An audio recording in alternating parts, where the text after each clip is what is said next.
감사하고 맡깁시다 라는 제목으로 말씀 같이 나누겠습니다. 다윗은 37장 시편 37편에서 그만의 감사의 비결을 이렇게 얘기합니다. 물론 성경대로 얘기하면은 그렇게 할 수 있지만은 요즘식으로 살짝 바꿔서 얘기하면은 다른 사람들을 의식하지 말고 비교하지 말아라. 그것이 이제 감사의 비결이다. 이렇게 얘기하고 있습니다. 불행은 다른 사람들과의 비교에서부터 찾아오는 것이라 하죠. 그래서 다윗은 다른 사람들, 특히 본문에서는 악인의 삶, 악한 모양으로 사는 사람들인데 왜 저렇게 잘 되나? 그런 사람들을 의식하지 말고 그런 사람들을 비교하지 마라. 악한 생각을 가지고 악한 방법을 통해서 잘 되는 사람들을 부러워하지 말고 너희는 이렇게 살아라 라고 조언을 하고 있습니다. 오늘 본문에서 두 가지의 것을 얘기하고 있습니다. 절수로는 4개의 절입니다. 4절, 5절, 7절, 9절. 가만히 들여다보면 4절과 5절이 공통적인 것을 얘기하고 있고 7절과 9절이 공통적인 것을 얘기하고 있기 때문에 결과적으로는 두 가지의 것으로 요약이 될 수 있고 이 두 가지의 것을 너희가 잘 했을 때에 너의 마음의 소원을 내가 이루어 주마 라고 말씀하고 있는 것입니다. 첫 번째는 하나님께 맡기는 자가 되라 라는 것입니다. 4절 말씀을 보면 또 여호와를 기뻐하라 그가 내 마음의 소원을 내게 이루어 주시리로다 이렇게 말씀합니다. 여호와를 기뻐하라 라는 말이 선뜻 어떤 식으로 해야 되나 라고 다가오기가 좀 어려울 텐데 원어적인 의미를 뜯어보면 이런 의미가 있습니다. 너의 자신이나 너가 하는 일에 있어서 하나님에 의해서 결정되는 것을 허락해줘. 다시 우리 자신의 일에 대해서 아니면 내 삶에 대해서 하나님에 의해서 결정되어지는 것, 하나님께서 이렇게 하시겠다, 너를 위해서 저렇게 하시겠다라고 하는 것에 대해서 인정하고 받아들여라. 그리고 그것을 허락해라. 이런 말이죠. 그리고 믿고 맡기라는 뜻이 그 안에 담겨져 있는 것입니다. 하나님께서 하시는 일, 나를 위해서 하나님께서 하시는 일에 대해서 인정하고 맡겨드려라. 이런 말입니다. 5절을 보면 내 길을 여호와께 맡기라. 그를 의지하면 그가 이루실 것이다. 이 두 구절의 공통점이 뭐예요? 맡겨라. 그러면은 이루실 것이다 라고 얘기하는 것이죠. 우리가 잘 아는 대로 다윗은 시편 23편에서 여호와는 나의 목자시니 내게 부족함이 없으리로다 그렇게 말합니다. 여러분 행복은 넘침에서 올까요? 더 채울 것이 없을 정도로 그렇게 삐져나올 정도로 그렇게 넘쳐나는 것에서 행복이 올까요? 막상 그때가 되면 사람들은 부족하다고 느낄 것입니다. 그래서 행복이라는 것이 이 말에 있는 것 같아요. 다윗은 내게 부족함이 없으리로다 라고 얘기했지만은 다른 성경 번역본에 보면은 뭐라고 표현해요? 아쉬울 것 없다 이렇게 얘기해요. 사람이 살면서 나 아쉬울 것 없다. 돈도 그 정도면 됐고 건강도 이 정도면 내 나이에 아쉬울 것 없지. 거기서 만족이 있는 것이고 거기에 행복이 있는 것이지 넘쳐남의 행복이 있는 것은 아니에요. 다윗은 내 삶이 아쉬울 것 없다. 이 안에 행복이 있고 만족이 있다 라고 얘기하는데 그 이유를 뭐라고 얘기해요? 여호와가 나의 목자 되시기 때문에 그렇다라고 얘기합니다. 목자는 다 해주죠. 양을 위해서. 양은 미련한 짐승이라고 그래요. 뿐만 아니라 고집스러운 짐승이에요.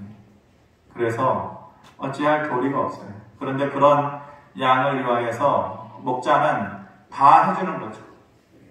데리고 나가서 풀 좋은 곳에 그들을 인도하여 주고 하루 종일 먹도록 해주고 또 사자나 곰이나 이런 짐승들로부터 양이 자기 자신을 지킬 줄을 몰라요. 똑똑하지도 않고 고집만 세고 그렇다고 자기 자신을 지킬 만한 능력이나 힘도 없는 미련한 존재인데 자기 자신은 어쩔 수 없어요. 자기 스스로도.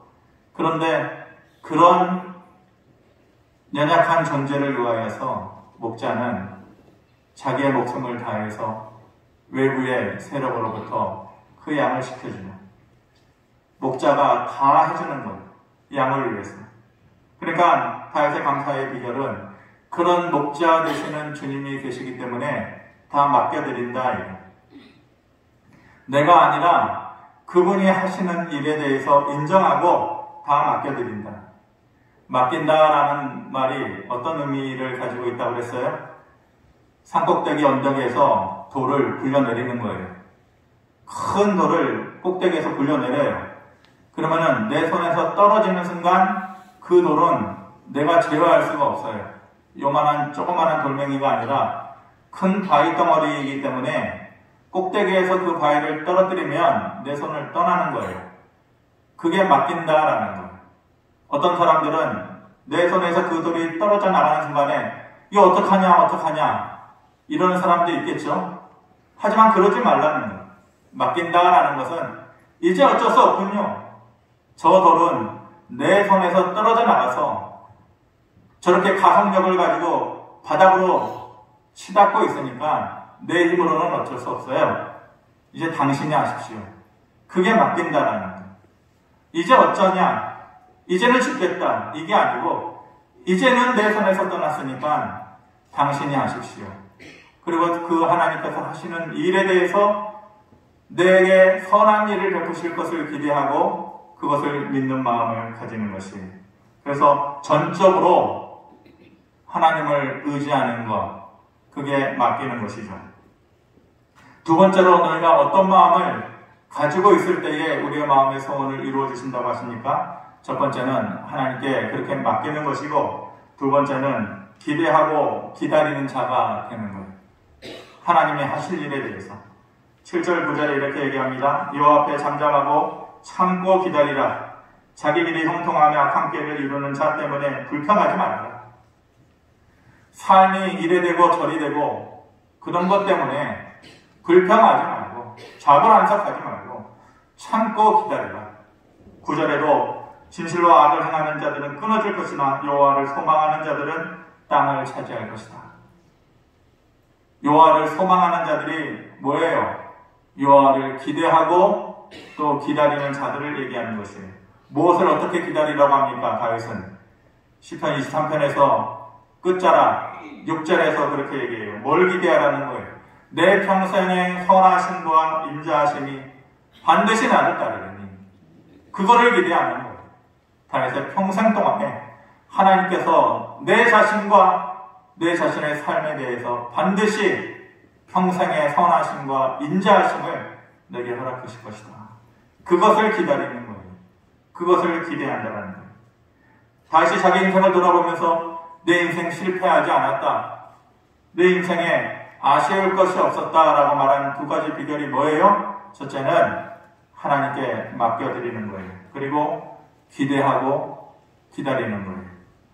그리고 마음 가운데 그 마음의 바탕에 늘 불만과 불평을 쏟아내지 말고 감사하는 마음을 품고 너희가 살라 이렇게 얘기하고 있는 것이죠.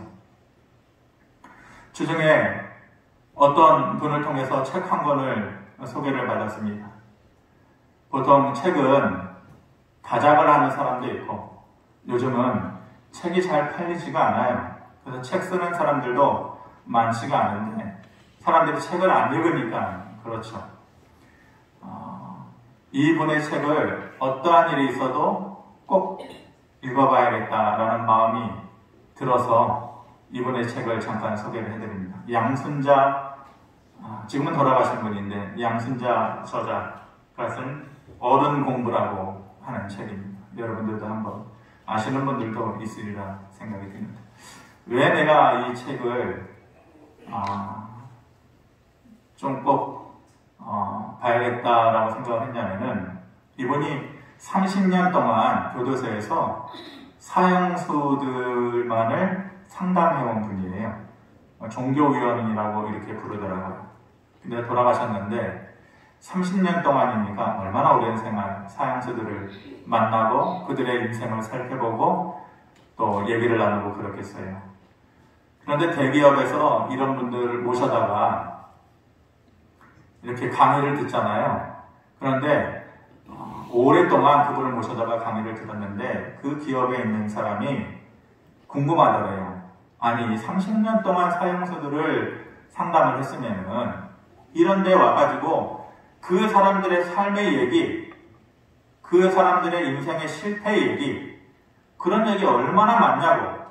그리고 사형수들이 사형 30년 동안 했으니까 지금은 아니지만 예전에는 사형제도가 있었을 때 죽어가는 얘기, 그런 거 얼마나 자극적이고 좋냐고. 그런 얘기를 해주셔야지. 어떻게 한 번도 이 오랜 기간 동안 강의하면서 사형수 얘기를, 그 사람들의 삶의 얘기를 한 번도 안 하냐고.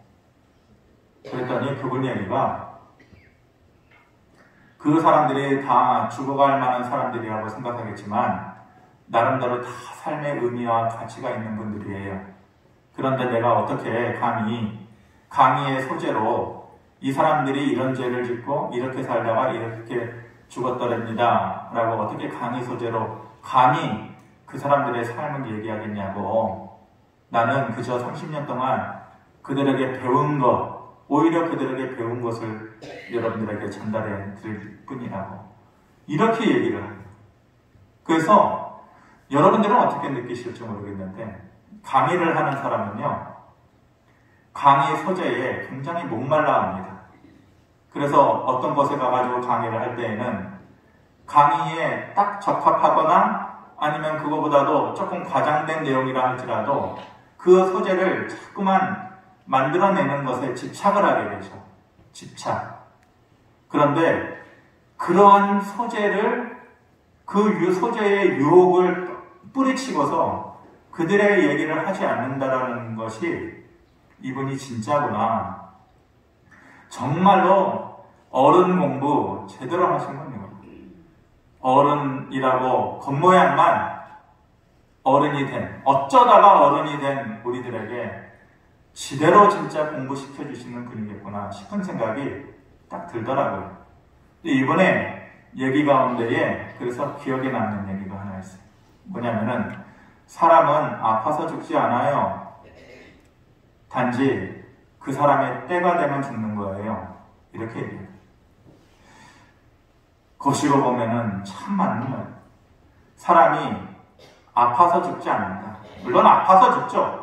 병 걸려서 죽고, 암 걸려서 죽고, 사고 당해서 죽고, 자기가 관리 못해서 죽고, 10년 더 살 몸을 자기가 술 마시고, 담배 피우고, 자기 몸을 혹사시켜가지고 10년을 땡겨서 죽는 사람도 있죠. 그렇지만 전체의 우리 인생을 보면 사람이 아파서 죽어가는 것 아닙니다. 그 사람의 때가 되면 죽는 것입니다. 그렇게 얘기합니다. 그 때를 누가 가지고 있어요? 그 때를 누가 주장합니까? 내가 내 때를 주장할 수 있어요? 내가 일어서고 내가 넘어질 때를 내 맘대로 해요. 내가 죽어나가고 살 때를 내 맘대로 해요. 결코 그럴 수 없어요. 그 때의 주인과 그 때의 주관자는 오직 하나님이신 것이에요. 하나님께서 그래서 사무엘상 2장 6절에 보면 요한은 죽이기도 하시고 살리기도 하시며 수월에 내리기도 하시고 거기에서 올리기도 하신도다. 죽이실 때와 살리실 때, 넘어뜨리실 때와 다시 일으켜 세워주실 때, 그 때의 주관자, 그 때의 주인이 하나님이시라는 것. 지금 우리가 어떤 모습으로 살든지 간에 지금의 이 때를 주신 분도 하나님이십니다. 지금의 상황이 너무 고통스럽고 너무 혼란스럽고 지치고 권고하고 뼈저리게 아프고 하지만 이 때의 주관자가, 이 때의 허락자가 하나님이십니다. 이 때를 향한 하나님의 뜻과 계획이 있으므로 그것을 인정하고 받아들이면서 감사하는 마음을 너희가 품어라. 그렇게 얘기하는 것이죠. 가나안 지사님이 이사를 했어요. 옛날에 이사들 얼마나 많이 다녔습니까? 새빵살이를 하는데 초등학생 2 아들이 있는데 너무나도 부산해요. 아들 2 키우는 집안은 그 엄마가 대장부가 돼야 된다고 그랬잖아요. 근데 셋, 넷 키우는 집안은 대통령 시켜줘야 될까봐요. 너무너무 힘든 거죠. 그런데 장난이 심해서 신발을 하나 사주면은 한 달을 채 신지 못한다. 널 그 옷이 더럽고 그래가지고 애들 키우는 것이 너무 힘들어요. 그래서 이제 이사하는 날에 맘먹고 중고 세탁기, 요즘이야 무슨 얘기인가 그러겠지만 예전에는 그런 거 있는 집이 그렇게 흔치 않았잖아요. 그 중고 세탁기를 큰 맘 먹고 들여놨다라는 거예요. 그런데 이사하는 날 중고 세탁기를 딱 들여오는 길에 집주인 아줌마를 딱 만난 거예요. 앞마당에서. 그러면은 어땠을까요? 옛날에는 저도 기억을 해요. 수도 물 더 쓴다라고 눈치 주고 외부에서 손님 한 명 와서 잠자면은 돈 더 내라고 집세 더 내라고. 왜냐? 화장실 쓰지 않았냐? 전기 더 쓰지 않았냐? 물 더 쓰지 않았냐? 그랬단 말이에요. 그래야 이 아줌마가 집주인을 딱 만났으니 아이고 주인집에는 없는 세탁기를 들여놨으니 전기세 더 내라 이런 말 할까봐 흠칫 해가지고 이제 먼저 얘기해. 우리 애들이 워낙 부산해요. 옷도 너무너무 찢어 너무 힘들어요. 그리고 운동화도 한 달을 사주면은 한 달도 신지 못하고 그렇게 애들이 험악해요. 미안합니다. 그러면서 그런 사정을 얘기했더니 이 얘기를 들었던 그 주인집 아줌마가 그 자리에서 등을 돌리고 울면서 자기 방으로 들어갔더래요. 아니 도대체 이게 무슨 상황인가요? 자기가 그럴 칸에 주인집 아줌마가 울면서 자기 방으로 들어가더래요. 그래서 그 주인집 남편 아저씨가 나오시면서 아줌마 잘못 아니에요. 그러면서 하는 얘기가 사실 우리 집 아이가 6살이 되었는데 아직까지 걷지 못해서 그 아이가 신발을 신고 실컷 나가서 뛰어놀았으면 하는 것이 우리 마음의 소원인데 아마 그래서 그런 것 같아요. 아주머니네 아이들이 신발 사주면 한 달을 신지 못하고 그렇게 부산하게 그렇게 지낸다라는 얘기를 듣고 아마 우리 집 아이가 생각나서 그런 것 같아요. 그렇게 얘기를 하더라는. 그 자리가 너무 부끄럽고 너무 미안해가지고 이제 집사님이니까 곧바로 집으로 뛰쳐들어가가지고 하나님한테 기도를 했다는 것. 하나님, 우리 아들의 신발 빨리 닳게 해주셔서 참 감사합니다. 내 가난과 정신없이 자라나는 듯한 저 아이들, 그것이 불행의 요인, 불평의 요인만은 아니었군요. 하나님 감사합니다. 그렇게 기도를 했더라는 것. 여러분, 지금의 때와 지금의 상황 속에서도 하나님의 뜻이 있음을 우리가 믿고 받아들여야 하는 것입니다. 지금 내가 누리고 있는 것, 그리고 작지만 내가 가지고 있는 것들에 대해서도 우리가 감사할 수 있어야 되는 것입니다. 이사야 41편 13장 14절을 13절 14절을 주간에 읽었는데 왜 저 구절이 그전에는 잘 안 들어왔을까요? 근데 저 빨간 구절이 눈에 쏙 들어오더라고요. 우리 한번 같이 읽어보겠습니다. 시작. 이는 나 여호와 너의 하나님이 내 오른손을 붙들고 내게 이르기를 두려워하지 말라. 내가 너를 도우리라 할 것임이니라. 버러지 같은 너 야곱아, 너희 이스라엘 사람들아 두려워하지 말라. 나 여호와가 말하노니 내가 너를 도울 것이다. 아멘. 하나님께서 두려워하지 마라. 내가 너를 도와줄게. 그리고서 앞뒤로 두려워하지 마라. 내가 도와줄게. 그런데 그 가운데 들어가는 말이 사랑하는 내 아들아 이게 아니고 버러지 같은 너 야곱아. 이 야곱을 이스라엘을 야곱이라고 불렀잖아요. 이 버러지 같은 내 백성들아, 하나님의 마음이 좋지가 않아. 우리를 바라보는 마음이 답답하고 네 인생이 왜 그 모양이냐? 왜 그 꼴이냐? 그러면서 하나님께서 우리에게 이 버러지 같은 야곱아 이렇게 얘기하는 거예요. 내치고 싶은 거예요. 종아리 회초리 때리고 싶은 거예요. 그렇게 살래? 이렇게 얘기하고 싶은 거예요. 그런데 그럼에도 불구하고 하나님께서 이 버러지 같은 야곱아 그래도 내가 너를 도와줄게. 네 인생에 있어서 이래저래 폭풍우가 치고 비바람이 맞아도 두려워하지 말아라. 내 오른손으로 너를 지켜줄게. 여전히 너는 내 백성이고 내 아들이다. 이렇게 말씀하시는 거예요. 그러니까 그 하나님께 너의 고민도 두려움도 너의 아픔도 시련도 맡기라. 그리고 감사해라 얘기하는 거예요. 주중에 어떤 목사님을 만났는데 그분과의 만남이 특별한 만남인지 아니면은 아닌지는 조금 더 지켜봐야 될 것 같은데 얘기를 하는 중에 그분이 저한테 이렇게 얘기하더라고요.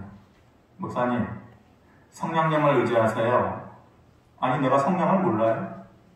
목사가 설교원 시간도 있고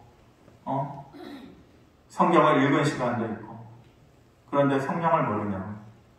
내가 가지고 있는 사실 제가 제 얘기를 잘 안 해요. 뭐 얘기할 게 뭐가 있어요? 잘 안 하는 편인데 그 짧은 처음 만남의 시간인데 이상하게 제 얘기를 했어요. 제가 이런 걱정이 있고 이런 것 때문에 힘들고 이런 것 때문에 제가 잠을 못 자고 처음 만나는 자리인데 그때 아내도 옆에 같이 있었지만 그런 얘기를 했더랍니다. 제가 그랬더니 그분이 목사님 성령은 육신보다 강하잖아요. 우리의 육신의 모습보다 성령 강하잖아요. 맞죠? 그 성령님을 의지하세요. 그러면서 이렇게 기도하세요. 속으로는 기분이 조금 처음에는 안 돼요. 아니 그걸 제가 모르나요? 아니 그거를 모를까봐 제가 평신도로 신앙생활 1년 한 사람이에요. 근데 목사를 앞에 두고 이렇게 기도하세요. 성령님 잠 잘하게 해주세요. 여러분 기도가 복잡한 게 아니에요. 만약 복잡하게 말을 하면 하나님께서 야 좀 풀어서 얘기하라 그러실 거예요. 좀 편하게 얘기하라 그러실 거예요. 이렇게 기도하라고 저를 가르쳐 주더라고요. 성령님 잠 잘하게 해주세요. 성령님 화내지 않게 해주세요. 성령님 두려워하지 않게 해주세요. 성령님 걱정 안 하게 해주세요. 이렇게 기도하라는 거예요. 너무 뻔한 얘기잖아요. 그런데 내 마음속에 아멘이 됐어요. 그 순간에 처음 만난 자리에 그 기분 나쁜 소리를 하는 그 말에 마음속에 아멘. 그래서 제가 한번 해보겠습니다. 그랬어요.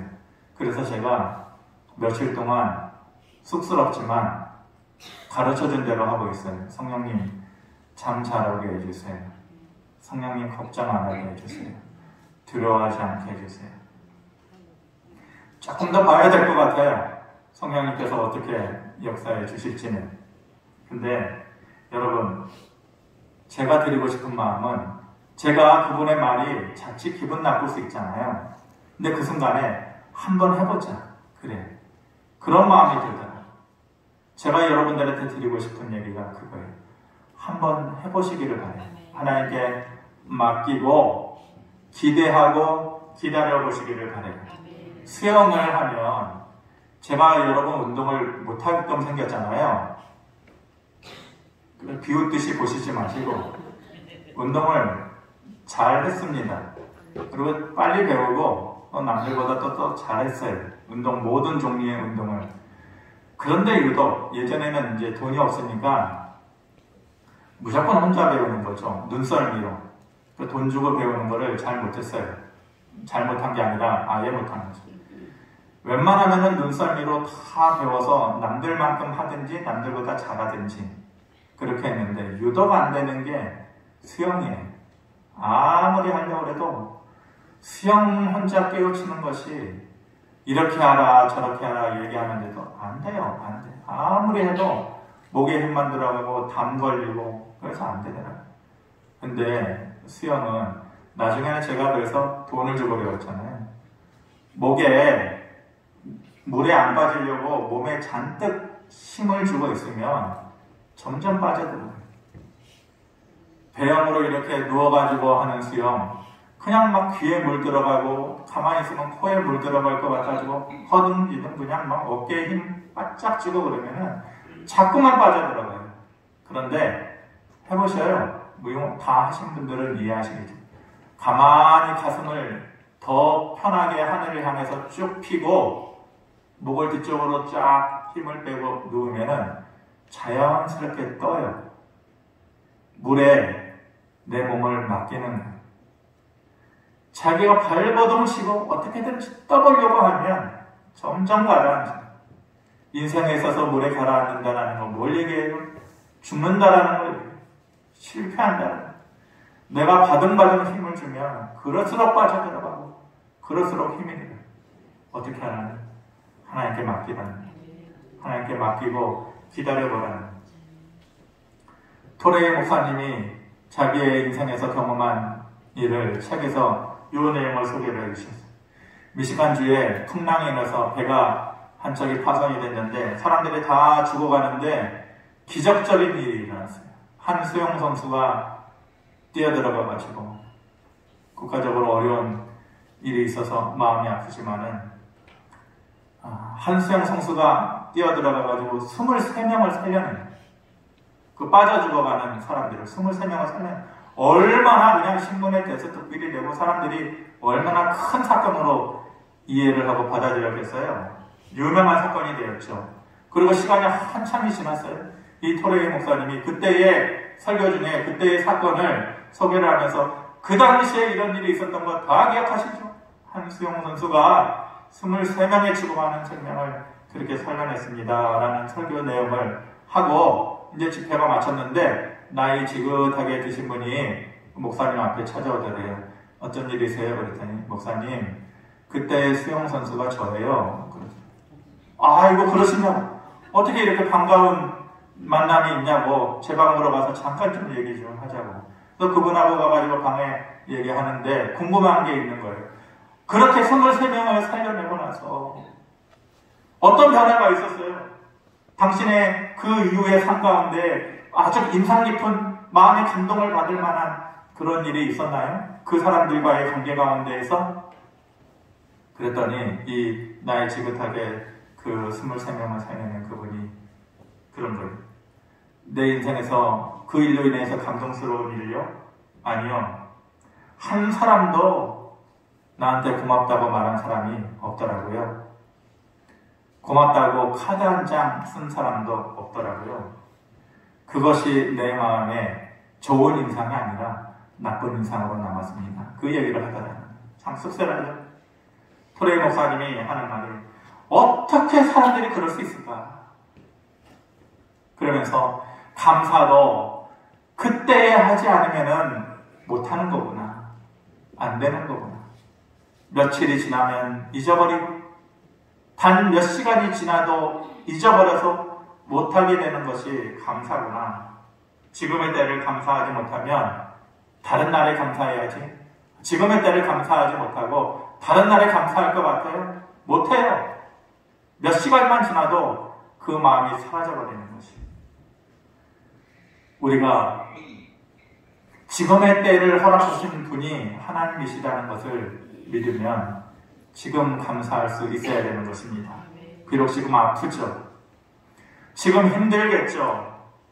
실망스러울 수 있어요. 하나님 내 인생에 도대체 하나님의 도우심의 손길은 이것뿐입니까? 실망스러울 수 있어요. 그래도 감사가 먼저예요. 저는 이 감사라는 것이 내 인생의 다른 모든 영역에 문들이 있을 거 아니에요. 내가 열어야 되는 문, 10대 때 여는 문, 20대 때 여는 문, 30대 때 여는 이 모든 내 인생에 문들이 많다고 생각해요. 제가 아이들한테 그렇게 설명을 했었는데, 이 많은 문들이 있는데 이 감사라는 것은 내 인생에 이 아직 닫혀져 있는 문들을 열어주는 키가 되는, 열쇠가 되는 거예요. 그래서 감사가 먼저 되어져야 돼요. 아프고 실망스럽고 힘들고 고통스럽고 부끄럽고 그래도 이 감사의 열쇠를 먼저 작동시키면은 보이지 않았던 것이 보여요. 깨닫지 못했던 것들이 깨닫아요. 듣지 못했던 것들이 들려집니다. 해야만 돼. 그 감사의 열쇠를 돌려야 하나님께서 내게 향하신 그 말씀도 들려지고 나를 향한 하나님의 뜻과 마음도 깨달아집니다. 그러면서 내 인생의 다른 부분들도 열어지게 되는 거죠. 그러므로 지금의 때를 감사할 수 있게 되기를 바랍니다. 그리고 하나님께서 내 인생에서 반드시 선하심과 인자하심으로 채우실 것을 기대하면서 기다리는 저와 여러분들의 믿음의 모습이 다시 회복되어지기를 주님의 이름으로 축원합니다. 고마우신 아버지 하나님, 지금의 때의 주관자도 하나님이신 것을 믿습니다. 다른 것을 보고 불평하지 말고 참고 기다리고, 버러지 같은 야곱이라 할지라도 내가 너를 도우리라, 두려워하지 말라, 그 하신 말씀을 기억하면서 하나님께 맡겨드리고 또 기대하고 기다리는 믿음을 감사와 더불어서 회복할 수 있도록 은혜를 더해 주시옵소서. 예수님의 이름으로 기도합니다. 아멘.